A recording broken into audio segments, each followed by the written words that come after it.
Let's do this. The Cult of Hockey podcast by the faithful and for the faithful. I'm Bruce McCurdy of the Edmonton Journal's Cult of Hockey, and I'm here today with my colleague Kurt Leavins, all the way from Pender Island, BC, where he watched the Oilers beat Winnipeg Jets 4-2 on a Saturday afternoon game that kind of was a bit of a roller coaster, wouldn't you say, Kurt? Yeah, for sure. I mean, I thought the Oilers were by far the better team over two periods. And going into the 5 minutes into the third, I thought, I think this game's over. And of course, I should never say that out loud because the Jets made it way closer than anybody would have liked. I still think the Oilers are full marks for the win, but there's a few things in that third period that Jay Woodcroft and crew are going to want to tidy up. Yeah, they were definitely the better team, out shooting the Jets 40-24. Our preliminary count of grade A shots had an 18-14 for Edmonton, and an especially strong first period, actually. And then they started to loosen up a little bit in the second, and more so in the third, and allowing chances against. But overall, they were the better team on the night, even if they wound up having to kill off a too many men on the ice penalty with a 1-goal lead and 2:05 on the clock. How's that for a timely penalty? Yeah. So in the same barn where they blew a 3-goal lead in the third period of a playoff game last year, maybe the team just sort of learns to forget about those things, but us poor fans, man, all I could see was visions of that penalty and everything that happened after it. Anyway, the name of this podcast is Two Good Things, Two Bad Things, and Two Numbers. And Kurt and I are going to revert to an old tradition of when the Oilers win, of doing two good things each. So, Kurt, I'm going to let you lead off. What's your first good thing out of that game? Well, if it's okay, I'm going to tie my two good things together under one umbrella. Okay. And I want to start off with the Edmonton Oilers were killing a penalty, and the pair of Zach Hyman and Ryan Nugent Hopkins that comes on the ice. And I've written about this before, and I know you have too, Bruce. Right. I think they are by far and away the two best penalty killers on the team. They're really smart players. They have really active sticks, and they seem to have chemistry together, shorthanded. So I usually feel good for the portion of the PK when those guys are on the ice. But in particular, Nugent Hopkins, with the aggressive play he made on the PK, and it was a fight for a puck with Josh Morrissey that ended up deep in the Winnipeg zone. And Nuge was so aggressive on that forecheck that he ended up forcing Morrissey into taking a penalty.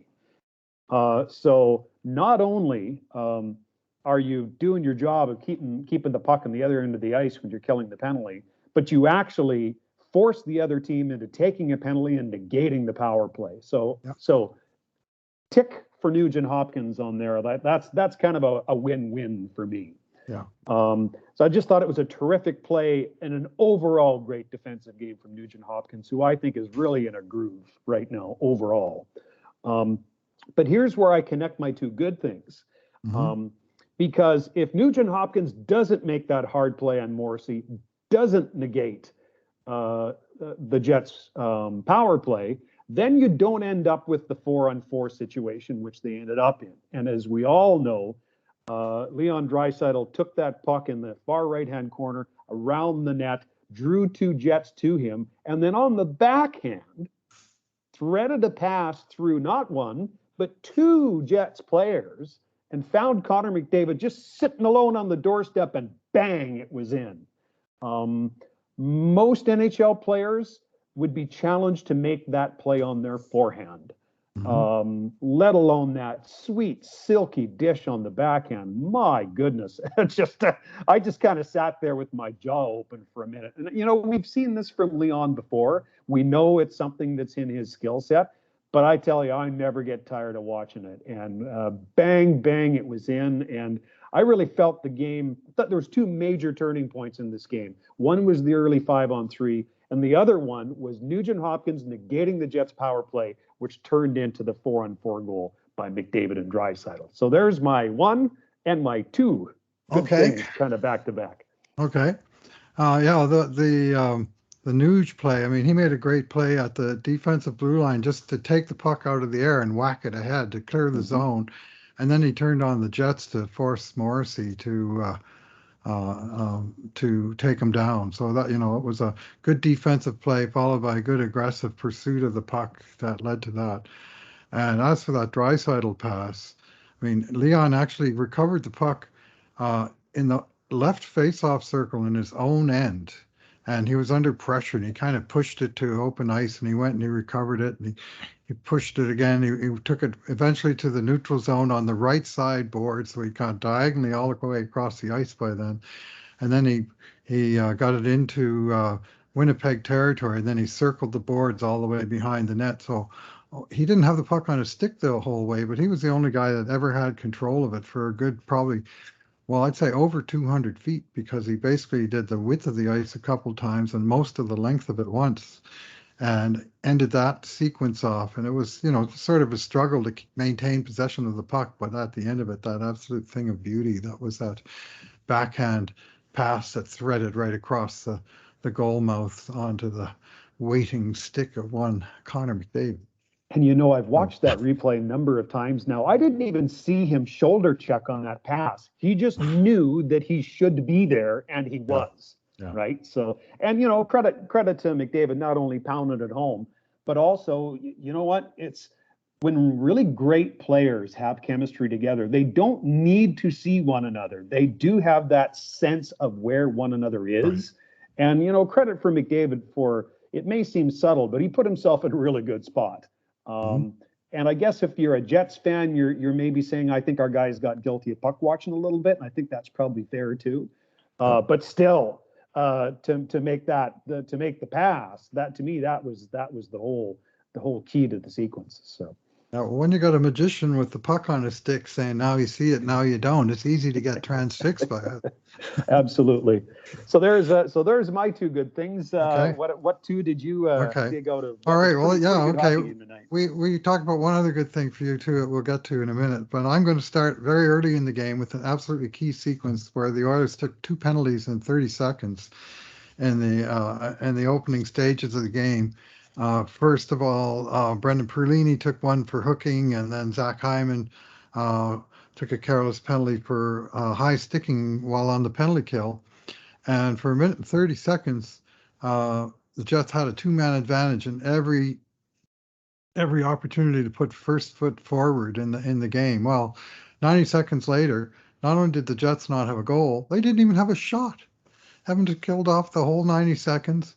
And it wasn't the usual Draisaitl as the main 3-on-5 penalty killer. The Nuge was the guy chosen by of course the new coach Jay Woodcroft to do the bulk of that. Draisaitl cleaned up maybe the last 20 or 25 seconds of it.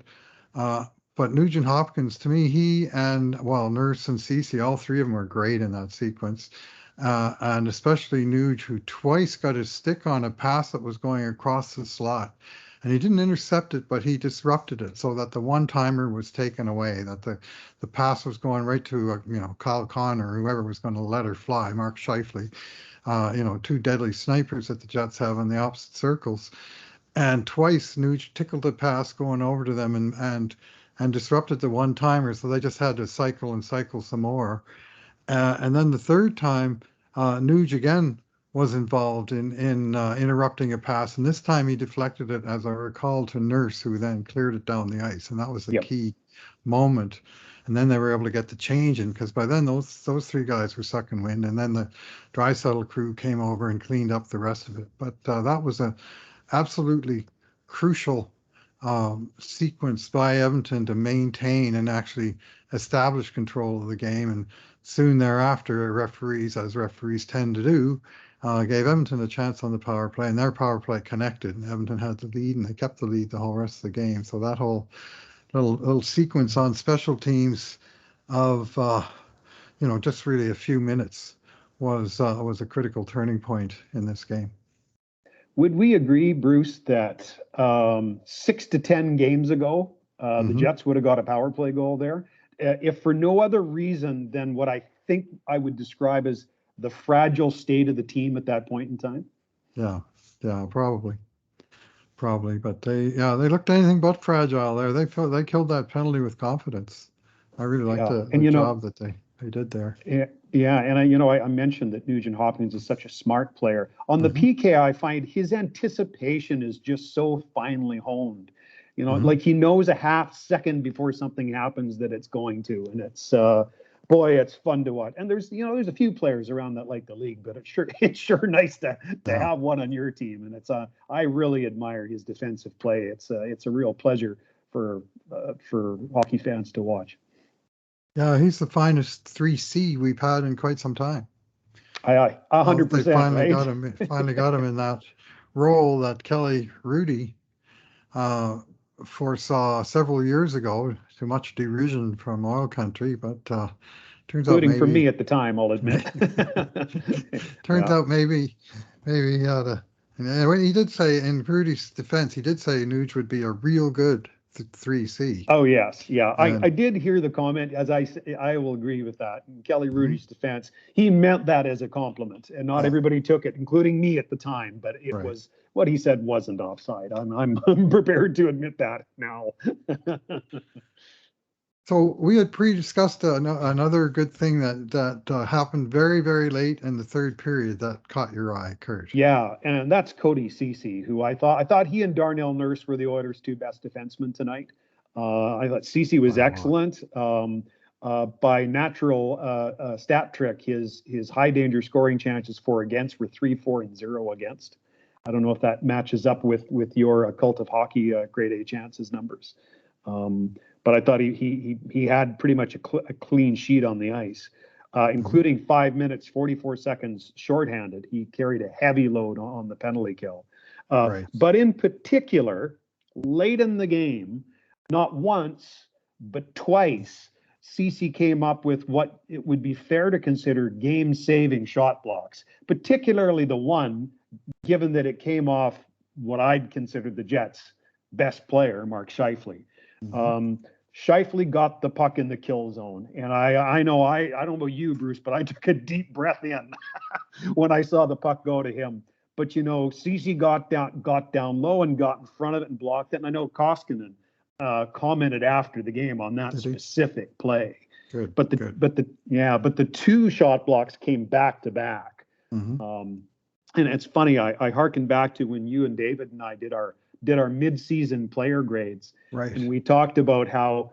I think, to be fair, I think it was me that said, I thought maybe Cody Sisi was a 4 coming in, but I think he'd performed like a 5 and maybe a 6. I think we're seeing him maybe elevate a little bit past that, and back-to-back plays like that late in the game with the game on the line makes you glad that he's out there in those situations. Well, I was sure glad he was out there in that situation.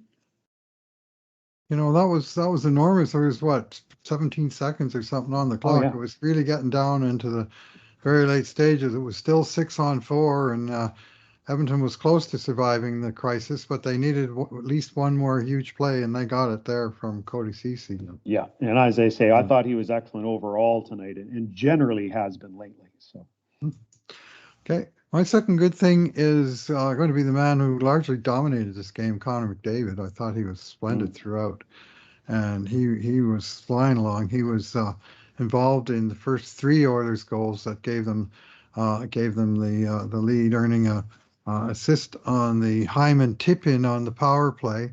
He made a splendid play to send Yamamoto in close for a 2 shots, which Yamamoto buried his own rebound. Did a nice job to recover his own rebound and pop it upstairs to make it 2-0.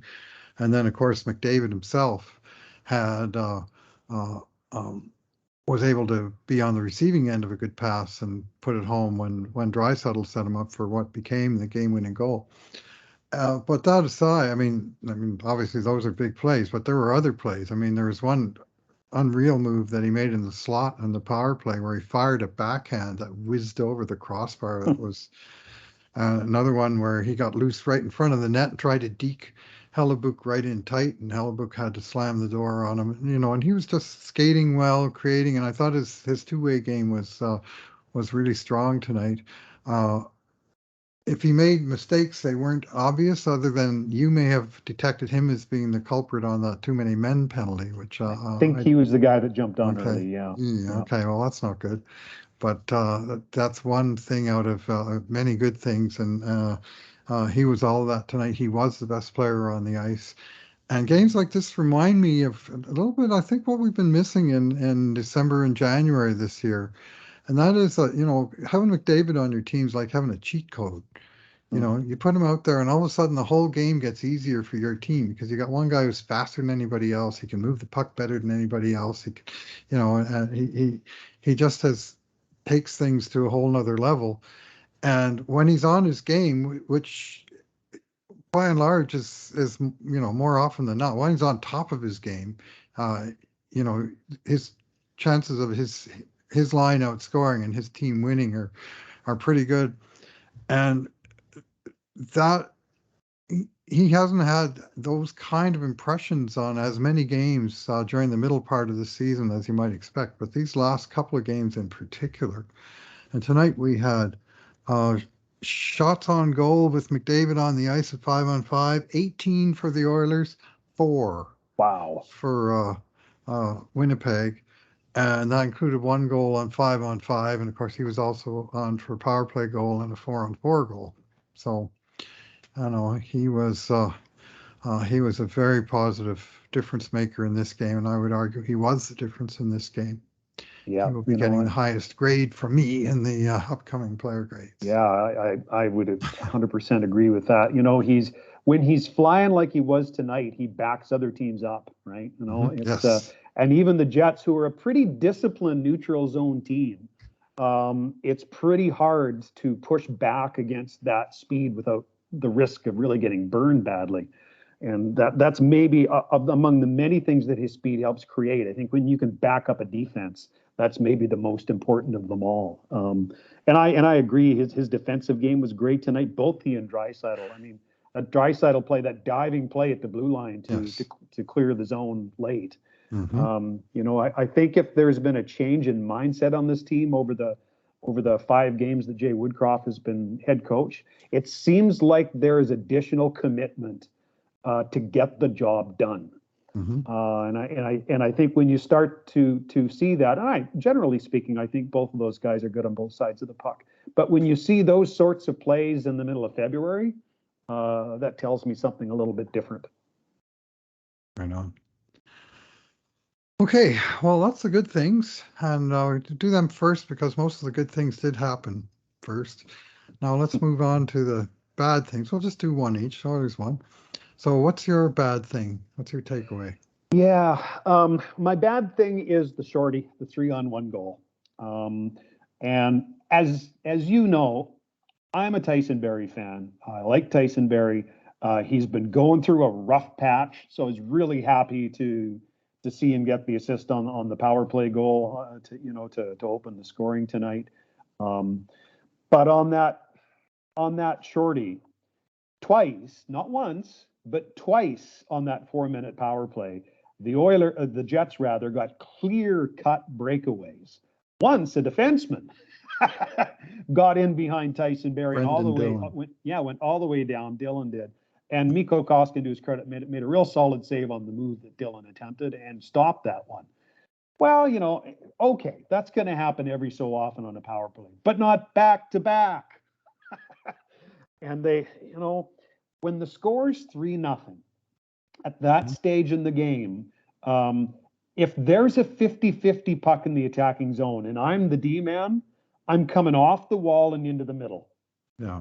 And I might not be coming off the line, but I'm backing right up to the line just to give myself an extra couple of strides. So if that puck pops loose, nobody's behind me. And at 3-0, Winnipeg's going to start. You mentioned cheat code. They're going to start to cheat. Any team would. And in that case, you don't need to score the 4-0 goal.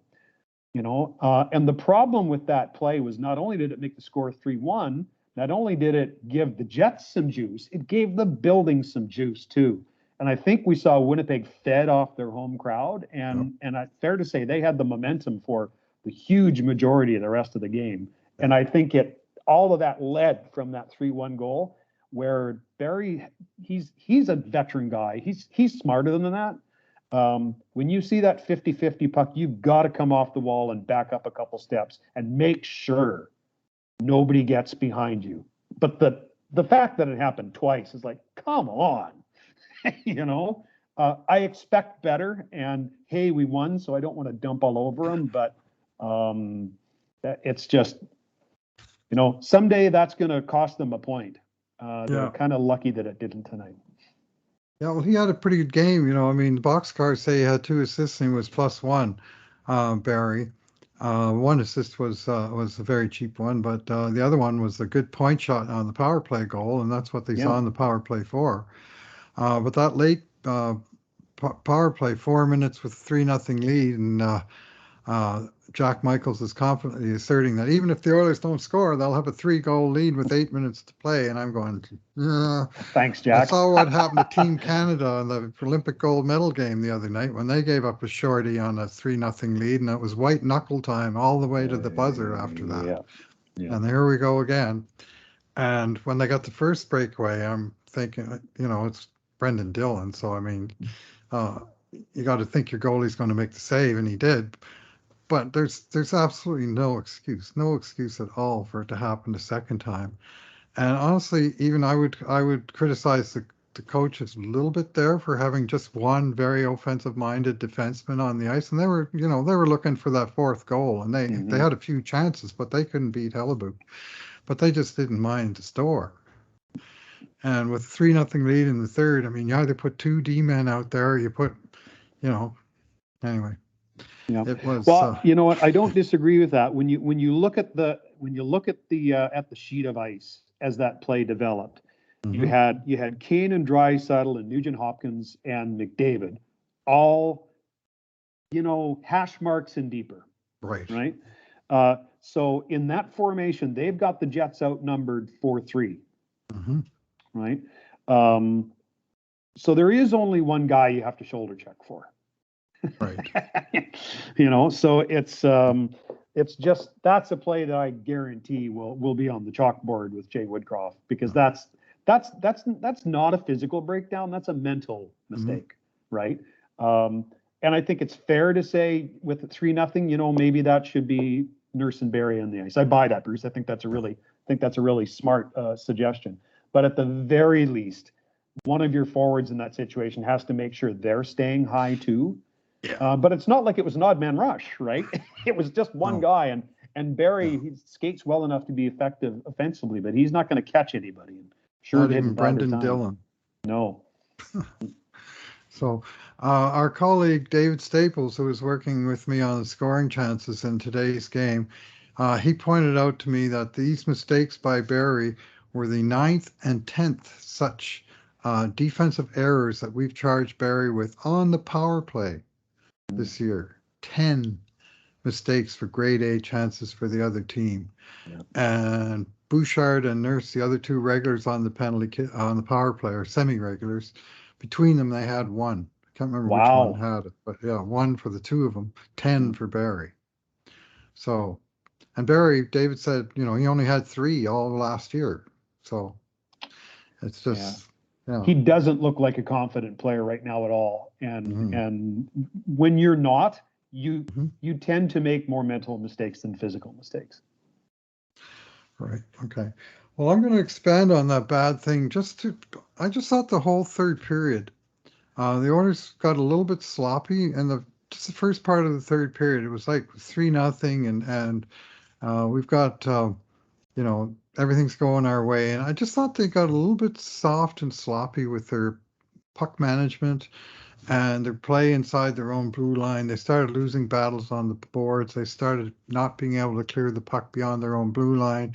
Or on the occasions they did get it past the blue line, not getting it past center. They flip it out, but a Jet would be in the neutral zone. He'd knock it down and come pouring back in. And they weren't doing a very good job of getting the puck 200 feet away and killing the clock a little bit.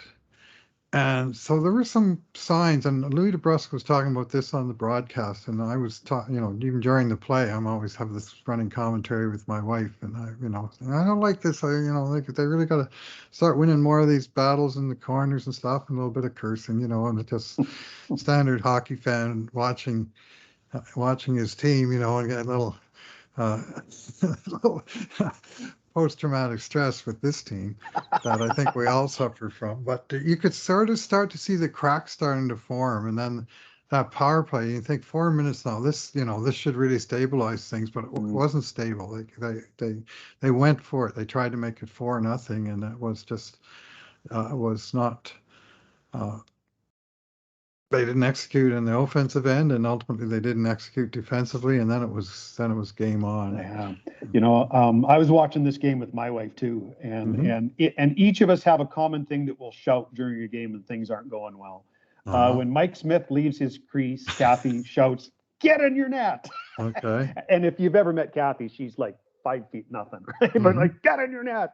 And mine, when the Oilers can't clear their zone, is "Put it off the glass, boys." Yeah. And there were at least 2 examples in that series I think you're talking about, Bruce, where they had the puck on their stick under control and with more time than I think they thought they had, and didn't clear the zone either time. Right. And I'm with you. I saw a few others where they did punt it over the blue line, but it didn't get past center, and bam, it went right back in the Oilers zone again. So yeah, it's that fire drill of play didn't last that long, but it could have cost them a point. Makes for a long 20 minutes when you're playing the half ice game. That third period clock just rolls extra slowly, I guess. All right, it'd be interesting if we ever put your wife and my wife together in a room watching an Oilers game. There might be fireworks. See what they come up with. Well, she's pretty quiet. It's me that's doing the moaning and groaning for the most Generally, part. Kathy is too, but there's a few things where she doesn't mind speaking her mind. Right on. So let's wind up with our numbers. And again, Kurt, you go first. What's your numbers from? I have 2 numbers. I'm greedy today. I've kind of got 2 of everything. But my numbers go together. My numbers are 5-0 and 22-8. 5-0 is the Oilers' record since Jay Woodcroft became interim head coach. 22-8 is the goals for and against for the Oilers over the course of those 5 games. And when you are outscoring your opposition 22-8, you got a real good chance of going 5-0. And it's and while it's easy and right to pick on some of the things in their game that are still too inconsistent and not quite up to snuff, overall the last 5 games, I feel really confident saying the Oilers have been demonstratively better than their opposition over the large portion of minutes over those 5 games. So 22-8 and 5-0 for our friend Jay Woodcroft. All right. Well, I'm going to just read the row of numbers by a player who I thought had an exceptional game today. He'll be getting a grade of 8 from me in this game. And that is defenseman Darnell Nurse, who the event summary said had a goal, which of course was an empty netter from like 160 feet away with 2 seconds left. It was just kind of like the cherry on top, or here's your reward, Darnell, for having such a good game. Because I saw him as having an excellent defensive game. One of the best games I've seen him have in his own zone in a very long time. 1 goal, 1 point, +3. 27 minutes and 42 seconds and 28 shifts, comfortably leading the Oilers. He played 228 as a secondary performer on the power play and 545 on the penalty kill, including that crucial 3-on-5. Led the team in even strength minutes as well, 1929. 7 shots on goal to lead the team. 9 shot attempts, 2 hits, 2 giveaways, 2 takeaways, 2 block shots. Like, he was involved in every aspect of this game. And I thought he was a tower of power like I say, especially on the defensive side of the puck. Very steady. One time a guy got behind him. Who was a dangerous Winnipeg guy, and Darnell just came from behind and just lifted his stick, stripped the puck away, and swept it into the corner. Yeah. And that was that. And you could say, well, he got himself in a bad position. Well, he sure cleaned up the mess, didn't he? So, and without taking a penalty in the process. No, it was perfect.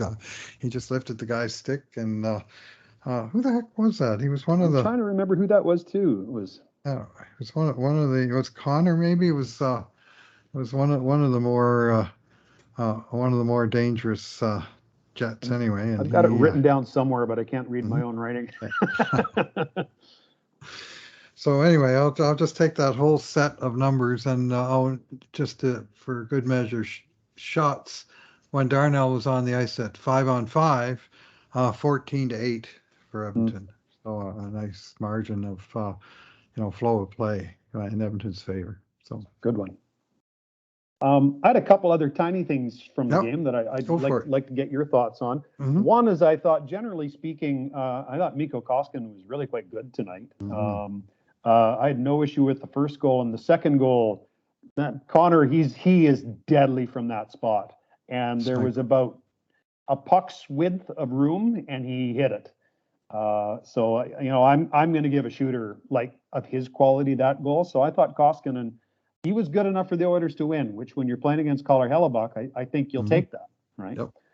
So that was my one observation. And then the other one is we've been talking a lot about how Jay Woodcroft has been so masterfully spreading the ice time around, and the same for Dave Manson. That really wasn't the case tonight. Yep. And it's going to be interesting to see how that bleeds into the back-to-back game tomorrow. Because, when you look at time on ice on the blue line, Philip Broberg only played 634. Hmm. Up front, Brendan Perlini just 348. Hmm. Derek Ryan 859, and Tyler Benson, who I thought was decent, just 910. So it was kind of back to the big horses. Like Draisaitl played 2449, and as you mentioned, Nurse 2742. So Hmm. while we have 5 wins for Jay, we really have 4 games of spreading the ice time around because they didn't really do that tonight. Although I guess, to be fair, special teams had a fair bit to do with that, especially for guys like Perlini and Broberg and Benson, who really don't play in either Right. power play or shorthanded discipline. So Yeah. Yeah, Benson, he got a fair look. Like he played way more than Perlini did. Of course, Perlini didn't help his cause by taking a penalty on his first shift. But then he came out of the box and had a great chance.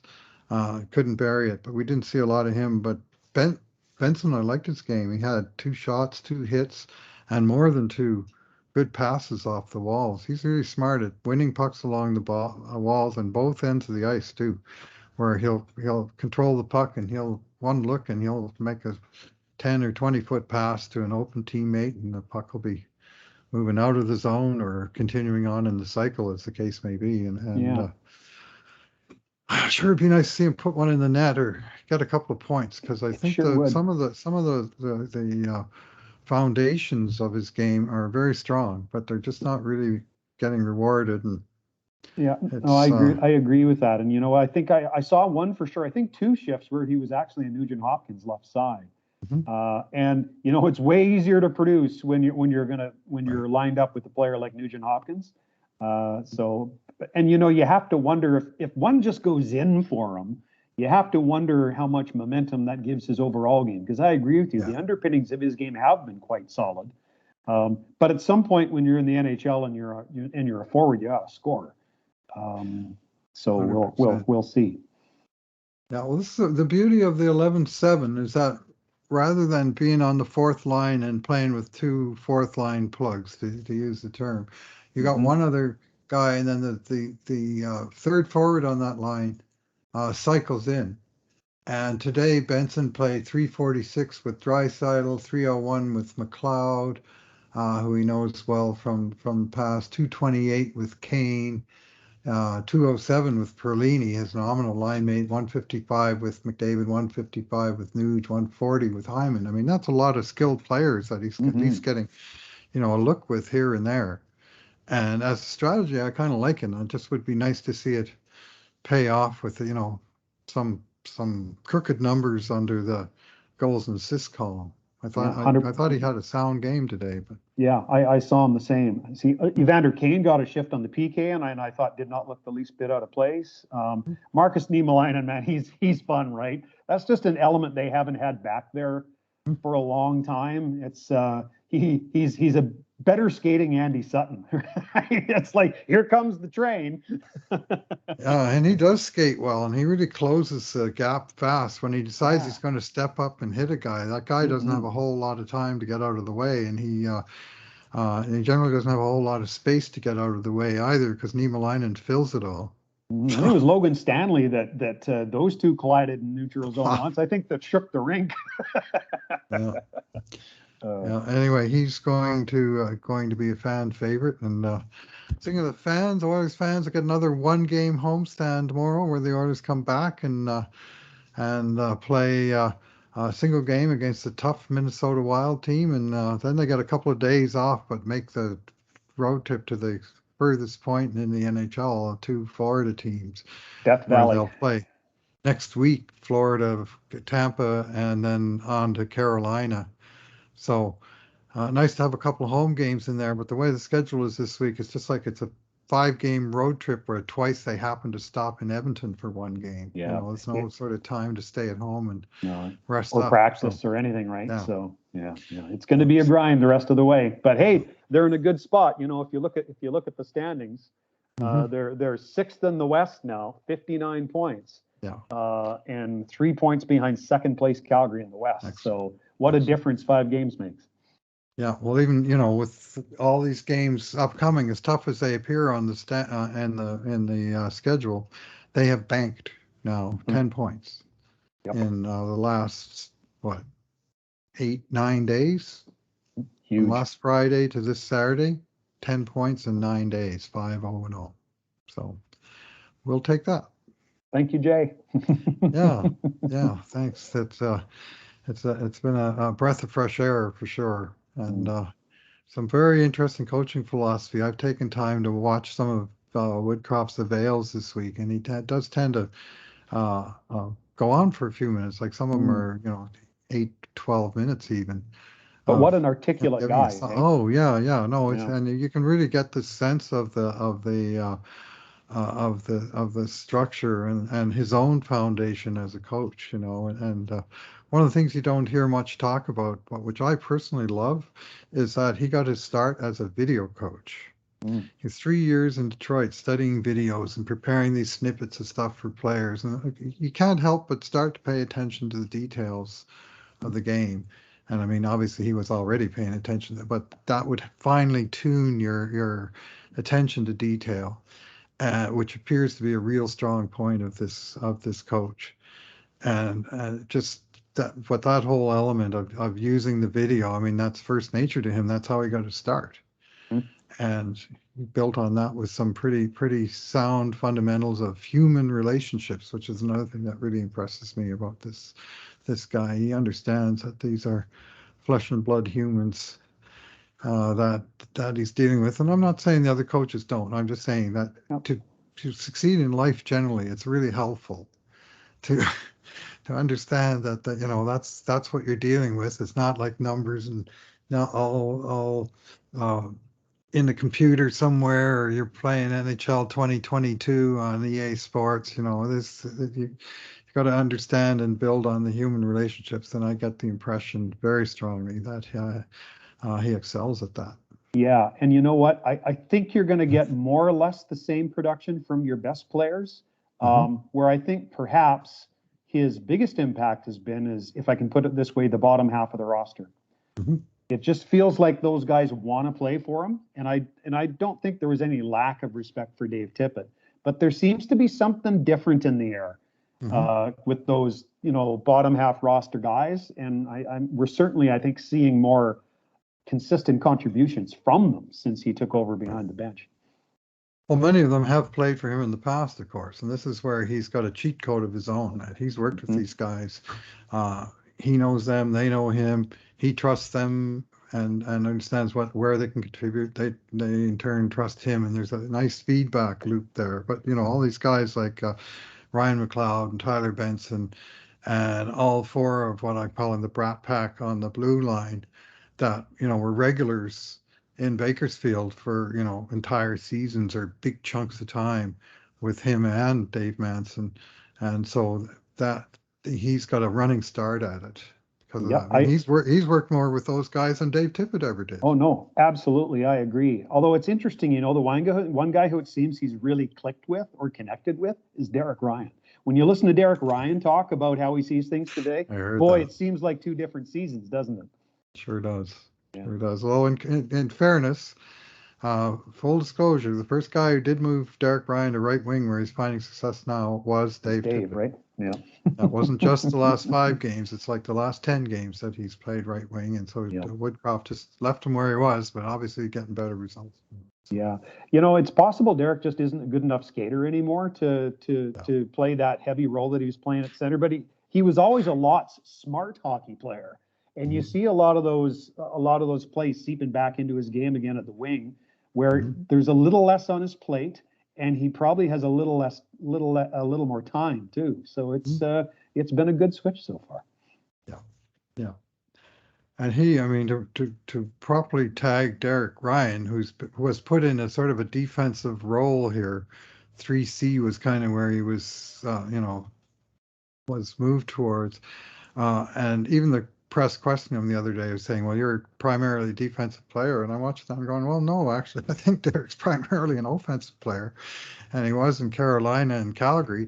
But he's been, was pigeonholed with that job here, like Kyle Turris was last year. And maybe that role just wasn't the right one for this player at this point in his career. Let him do what he does best. What's that saying? Right acquisition for the wrong spot. Yeah. Right? Yeah. I think a lot of people have a lot of time for Derek Ryan, but and I think by his own admission, I don't think he had played particularly well. But some of that is linked to opportunity and circumstance too. So. All right, well, let's leave it there, Kurt. I got to get back to writing the player grades for this game, but now I've got a good, solid podcast to go with it. So I thank you very much for filling in for David today.